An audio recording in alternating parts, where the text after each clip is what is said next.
অনেকে কি দিয়ে ঝাড়ফুঁক করবে খুঁজে পায় না, আছে না নাই? আপনি সূরাতুল ফাতিহা পড়ে ঝাড়ফুঁক করবেন।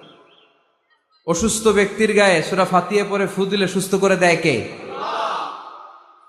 রব্বুল আলামিন বলেন, وَنُنَزِّلُ مِنَ الْقُرْآنِ مَا هُوَ شِفَاءٌ وَرَحْمَةٌ لِّلْمُؤْمِنِينَ وَلَا يَزِيدُ الظَّالِمِينَ إِلَّا خَسَارًا।